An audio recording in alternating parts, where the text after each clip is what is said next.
Boker Tov, Chodesh Tov. Today's daf is daf Tzadik Test in Baba Kamas. We learned for Achenu Kol Beis Yisrael soon Batzar B'Shivya. Yesterday we already learned most of, or at least let's say half of daf Tzadik Test. We're on Amid Beis now, about 20 lines down. Amar Shmuel. But even with the Tosus of it, even with the last Tosus on the daf that starts with the words Vitanya, but even there, Amar Shmuel. What has been discussion for the last day? Yesterday's Mishnah talked about when you give something to a craftsman and he ruins it. He makes a mistake and ruins it. What is the liability? So Amar Shmuel said, Amar Shmuel, Tavach Uman, let's say you have an expert shochet, a proper shochet, that's his profession. Shekilko, he messed up, and instead of shechting it, he messed it up, and now it's an avela. Chayav l'sham, he has to pay. Why? So Shmuel says a double ocean. Mazaku poshehu. He's number one, a damager, and number two, he's careless. Why do you need both? So why do you need both? We'll get to that in a second. So he says, Nasaka omelo. It's as if you told him, Shchot imikan, shecht it here in the right spot in the throat. V'shachla mikan, he shecht it in the wrong place. In other words, it's an absolute terrible mistake, and he's responsible. That's what Shmuel says. Lamalei lemeimer mazaku poshehu. What's that double ocean? He's both a damager and he's careless. If you say that he's a damager, if he's paid to do it. We have a rule that a person is a mued. He's responsible for his work, even if it was a mistake. Rashi is the mazik chayiv ba'onsin, adam mued la'olam. If you made a mistake and you did damage to somebody, we're not talking about where there's a corporal punishment that onis rachmana patre. But rather, if you made a mistake, you broke something, you had an accident, you have to pay for it. So there, if you were hired to do the work and you messed up, you can say, well, it was an accident. My hand slipped or whatever. Okay, you have to pay there. Let's say you do it as a favor to somebody. Maybe you shouldn't be chayav over there. Kamash malon poshe, that it's carelessness also. Even when you do it for free, like a shomer chinam. A shomer chinam, he asked me to watch something. I'm not responsible if it was stolen, if it was lost, if it was an accident, but I am responsible for carelessness. And that's what he says here too, that even if you did it for free, that's Shmuel's point. Even if you did it, even if the tabach, the shochet, did it for free, he's still responsible because it's carelessness. He should have been more careful. If he's a tabach woman, if he knows what he's doing, and he said, "I'll do you a favor," but okay, you should know, if you know what you're doing, you should be more careful about that. Should have been more careful and realized the animal could have shaken a little bit. You should have been more careful, and that's carelessness. Eisvei, Rav Chama bar Guri l'Shmuel. So Rav Chama bar Guri asked this kasha Shmuel, "Anosin behem l'tabach v'nivla." If you give an animal again to a proper shochet and he messed up, he made it into an avela, meaning he didn't shecht it properly. So now it's simply a dead. It's a carcass of an animal that cannot be eaten by a Jew. Uman potter. If he is a proper established shochet, he's potter. Hedyot chayiv. A person who doesn't know what he's doing, he shouldn't have done it all. That's definitely that would be considered rashlonet carelessness. But if he's a tabach, he's proper. He's potter. In nosin schar, if you paid him for it, you paid him chayiv. If you paid for it, certainly chayiv. What do you see over here? That if you didn't pay him, it's not considered carelessness. He's potter. You don't say that unless a hedyot shouldn't have done it at all. But an uman, a proper shochet, if he wasn't paid, he's potter. You don't say that it's rashlanut. If you paid for it, then he's definitely took responsibility. He says, "Yeah, I'll get paid and I'll do it right." Then you have to pay either way. But this contradicts what Shmuel said. Shmuel said that he's a posheya even if he's not paid. He's considered, even if he's not paid, it's considered careless. And here you see that if he's not paid, he's potter. Amalei. So Shmuel answered this Rav Chama bar Guya, la'akra mochacha. Is your brain like turbid? You messed up in the head. Like, what's wrong with you? Like, something's wrong with you. Are you messed up? Now, what do we mean by that? He says, like, it's a bad question. Also, when another rabbi came, most of them asked him the same question. Asked Shmuel the same thing. And he says, what do you mean? Why do you say that if an uman, a shochet, who shechted for free, is chayiv if he messed up? Here it's mashma that we have this price that says that he's potter. Okay, you're going to get the same curse that I just told like your friend. In other words, I told your friend, what kind of a question are you asking me? Is your brain messed up? What's going on over here? What's the answer? Rav Meir. I'm giving you the sheet of Rav Meir, who's more machmer. But you're bringing me a kasha from the Rabbanan. The Rabbanan would say that a shofei who doesn't get paid is not responsible because, professionally things can get messed up sometimes. Not if his sheet is proper. If he's paid, he's responsible. If he's not paid, he did the best he could. Rav Meir says, no, it's considered carelessness. He says, Amai lo daikas mili. So again, Shmuel was ranking out Rav Chamer Bar Guria and this other rabbi. Why didn't you look carefully what I said? I said, Shani Omer Mazuk Posheu. I said that this guy is both.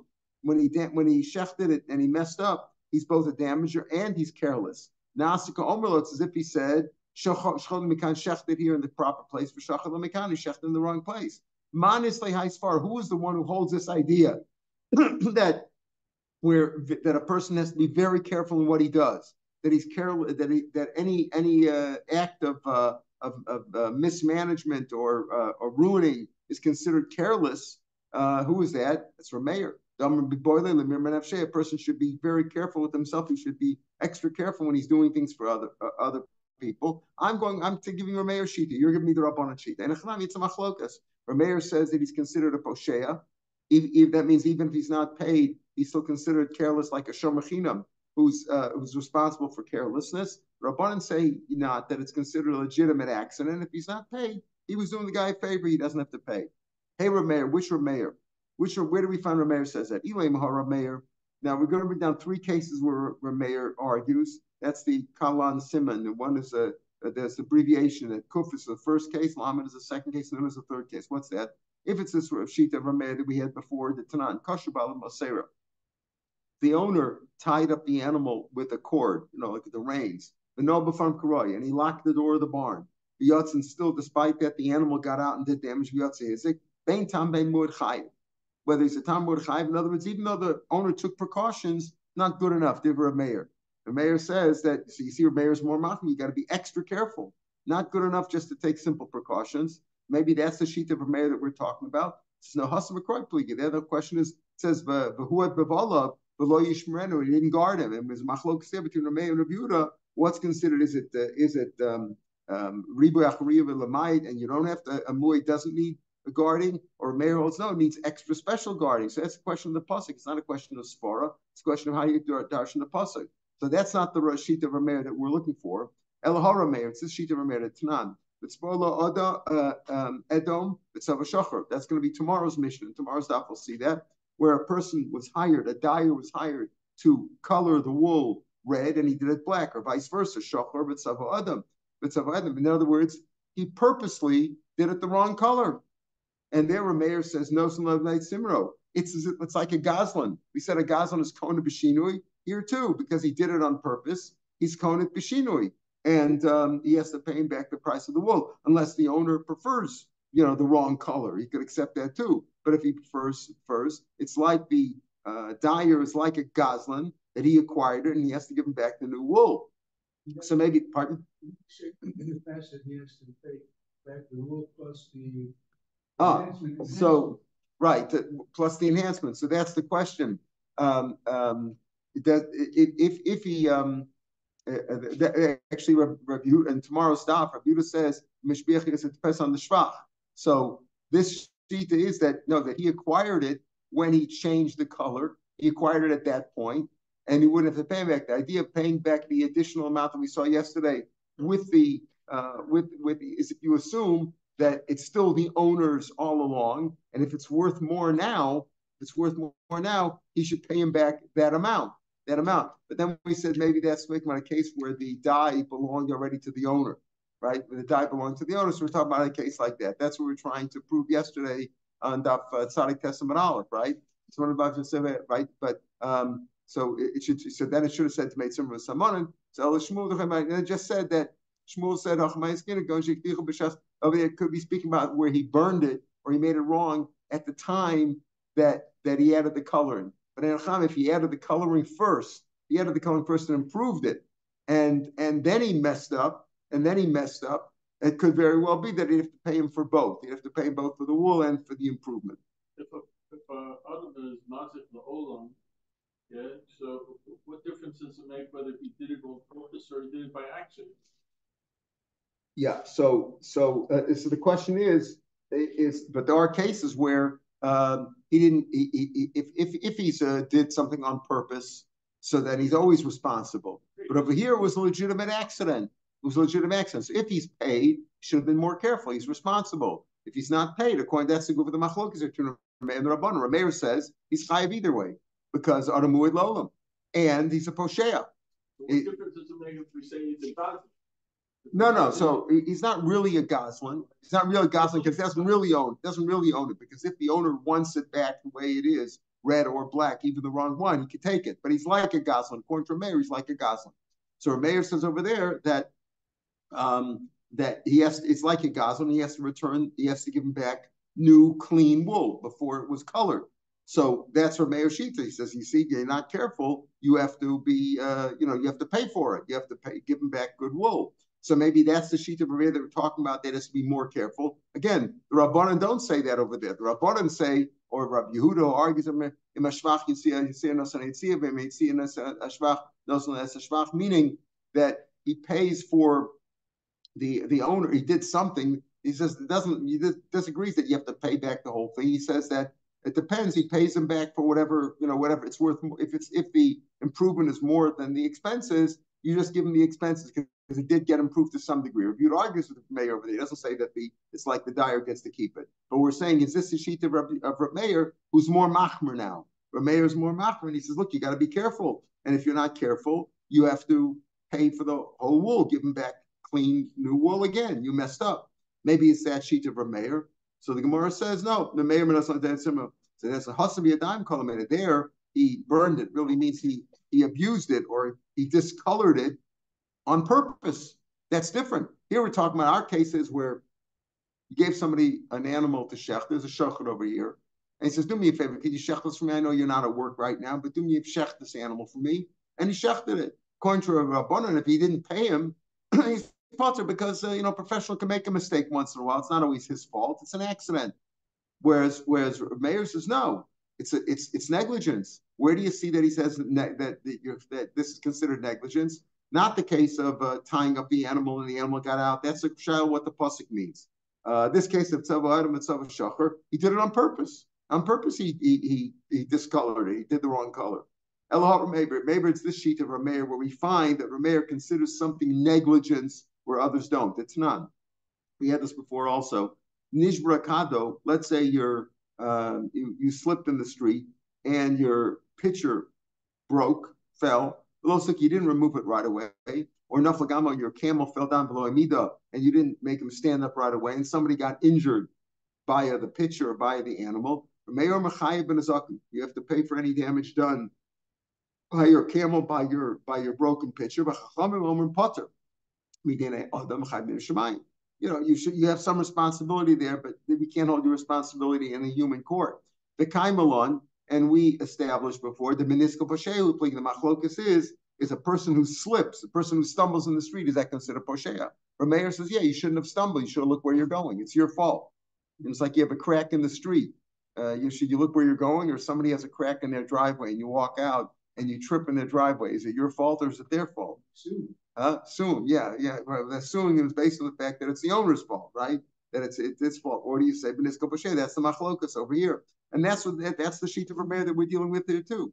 Rav Meir says that Meir holds over there. He's more machmir. He says even if you stumble, it's your own fault. You're negligent. Here too, you're negligent, even though you weren't paid. If you're a professional, and you weren't paid, and it's still considered careless. So you're chayiv poshehu.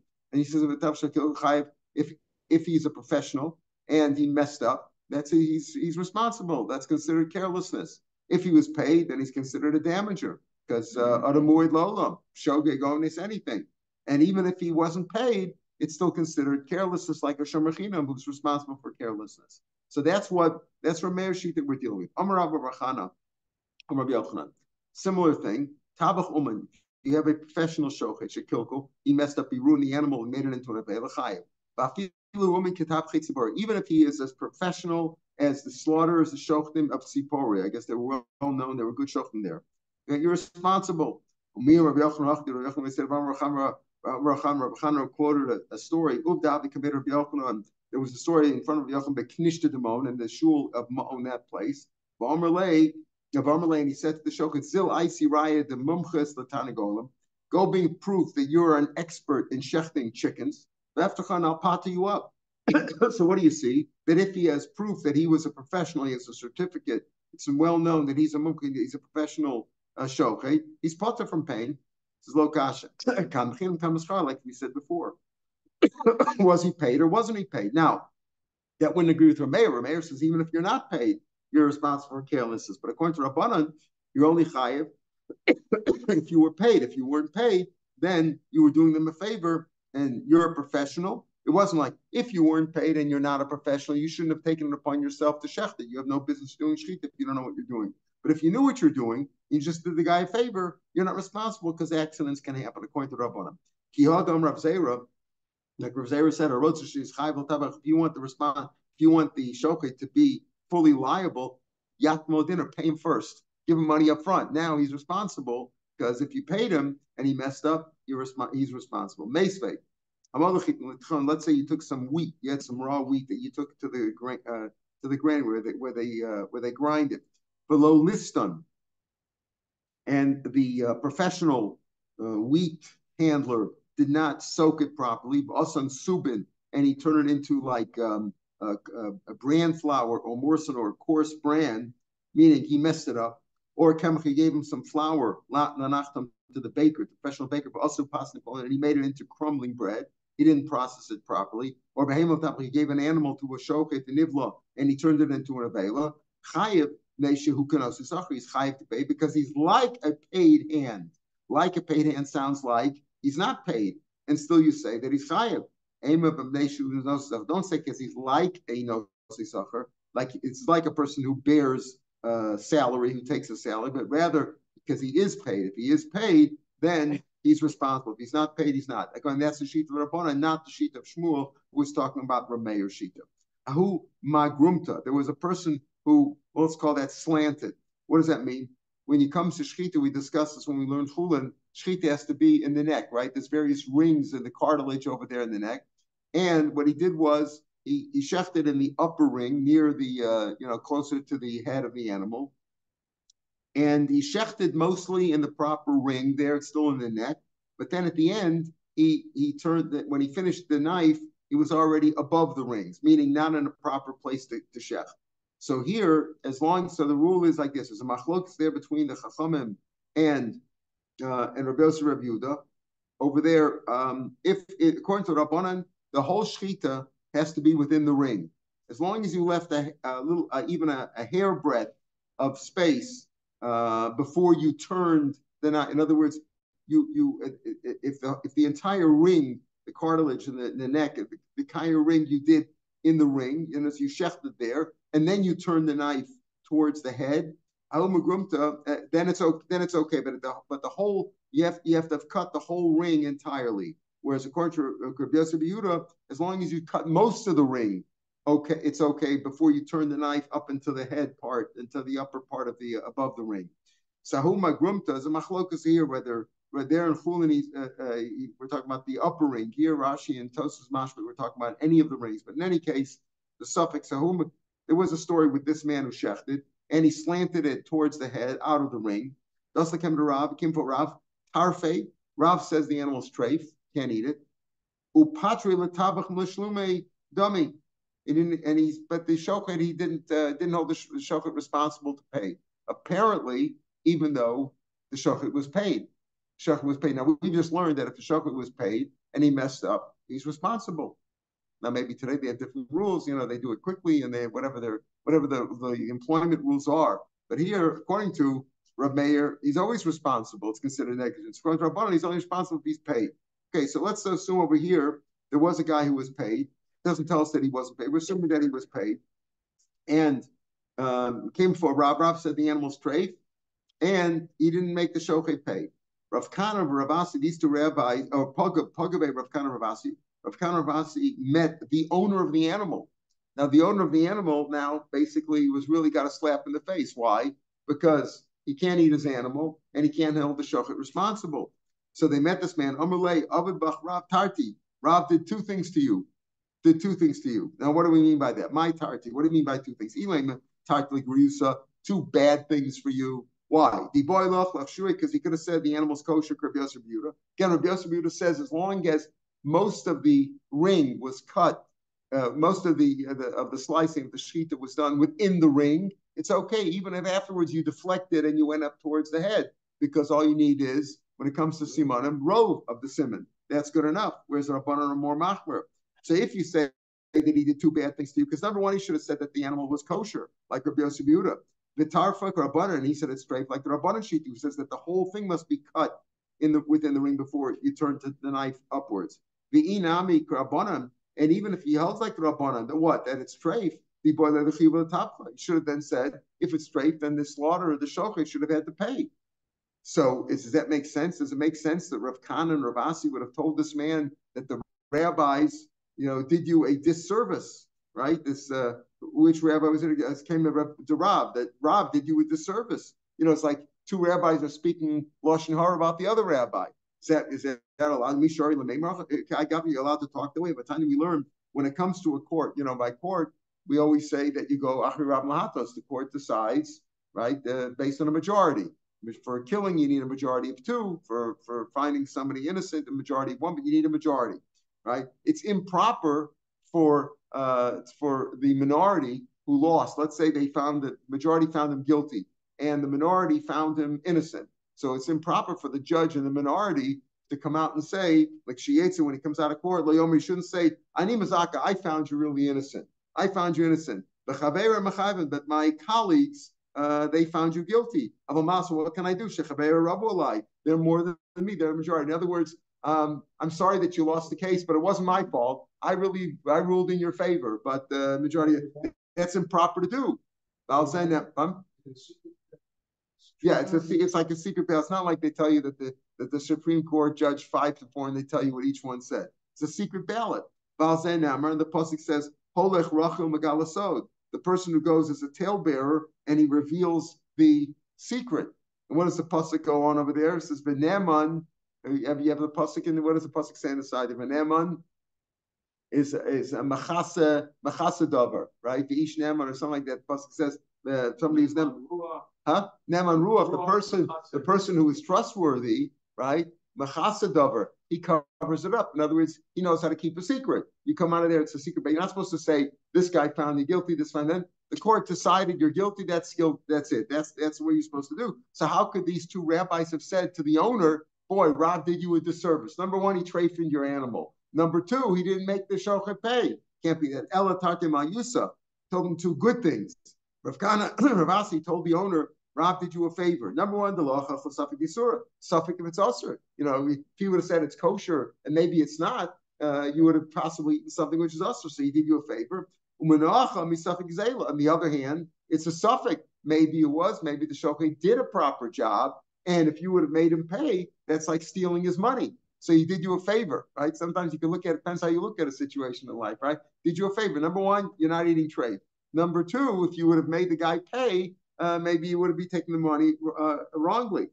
Itmar, Hamara Diner. Now, when it comes to experts, we talked about experts, carpenters who messed up, dyers who messed up, shoktem who messed up. What about money changers? Now, today, it's not as common, the money, but in those days, it was especially difficult. Money changed all the time, and the coins were not of the same quality in terms of being able to maintain their quality. So Amar Dino l'shukha, let's say you showed a dinner to a money changer, and it turned out, right, that you showed it to the money changer. He thought it was okay. He said it's okay, but it turned out afterwards that it wasn't good. So Tani, in other words, you did your transaction based on the fact that this coin looked good and it turned out bad. Tani Chada, one person said potter. One person said that an if he's an expert money changer, he's potter. Hedjot chayev. If he's not an expert and he told you it's okay, he should he shouldn't take responsibility. Another Bryce says, Ben Uman Ben Hedyo, whether he's a professional or whether he's a commoner, he's chayev. How do you resolve those two? And Tosa says over here, you don't say one case he was paid, one case not paid. because when it comes to recognizing proper coins, you need a very good bakis. You need a real expert. If you're not real bucky like these people we're going to talk about now, you shouldn't look at it at all, whether it's for free or whether it's being paid or not.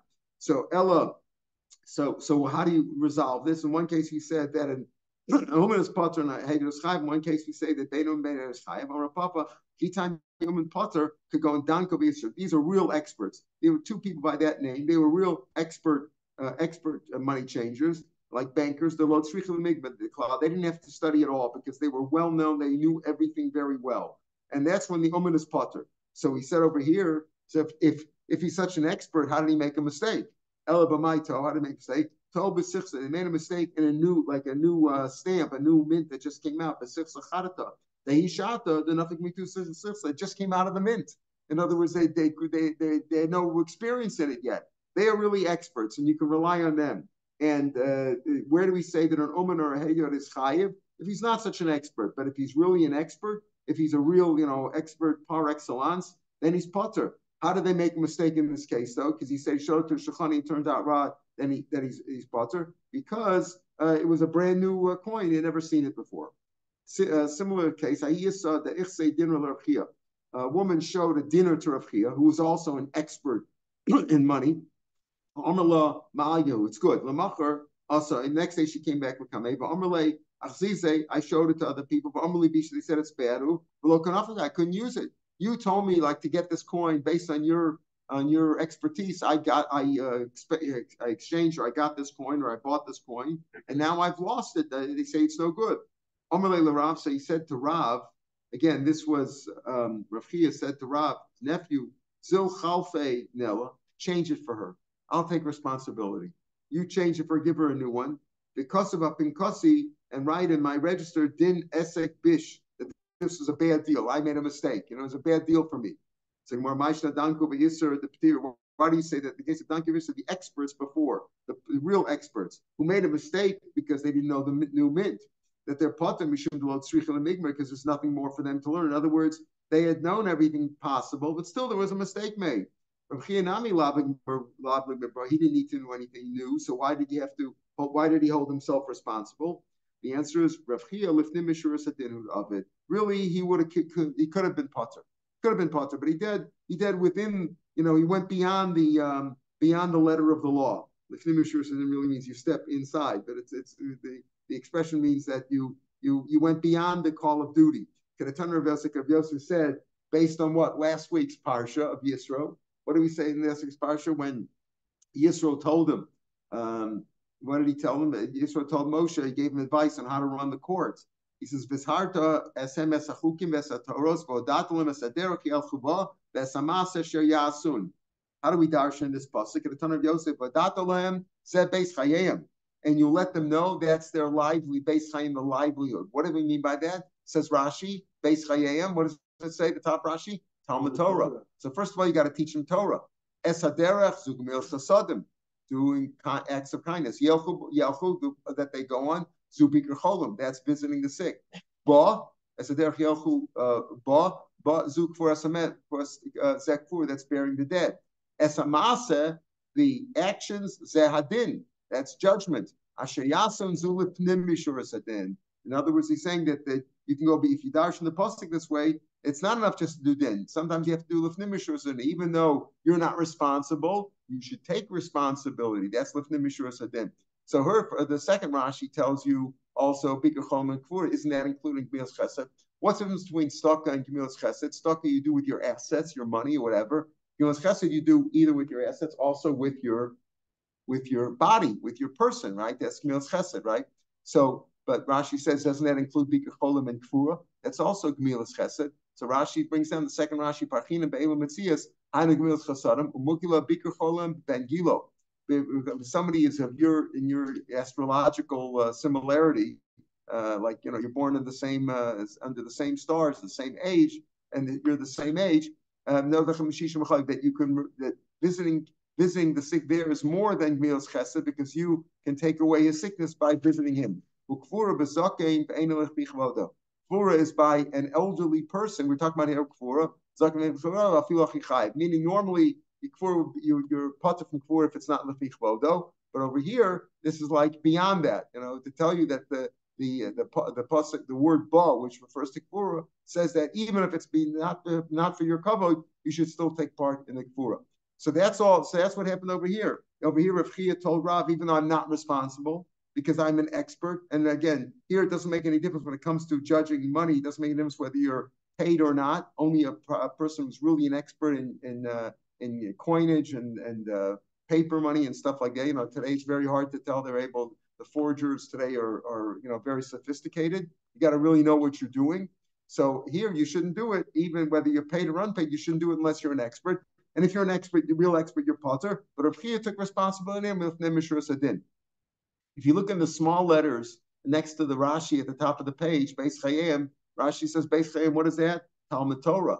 What does Rashi say over there? Perak Elu Metzias, Daflam Beis Pirush Rashi Beis Chayim, Lilmud Lem Umnus, to teach them a trade. Lisparnespo.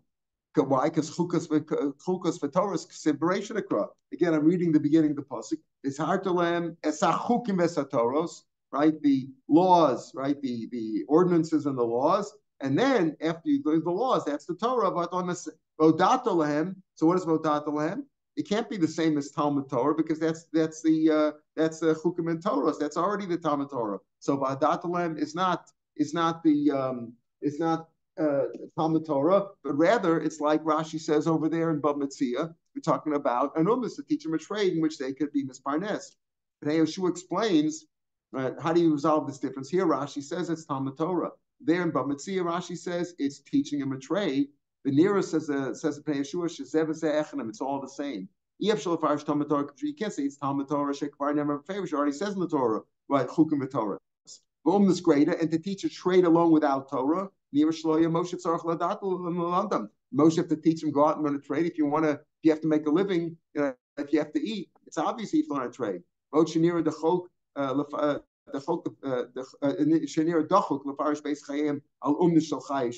To say that Beis Chayim is only is teaching him a trade. Beis Chayim ala Torah. Even with Talmud Torah, even though you're learning Torah, you should still seek a trade. If you have Torah without derech, become batel. They go together. That if you have an umus, you'll be able to sit and learn. You'll be able to learn also as well. The two things go together, and that's how you resolve the differences in the Rashi. All right, tomorrow's daf is daf kuf. Pick it up from here, the third line, Reish Lakish. It's a very short daf. And on Sunday, Mitzvah Hashem, we'll pick it up from the top of daf kuf aleph. Tomorrow's daf will be on the podcast. Shabbat shalom. Shabbat shalom. Beautiful. Thank you.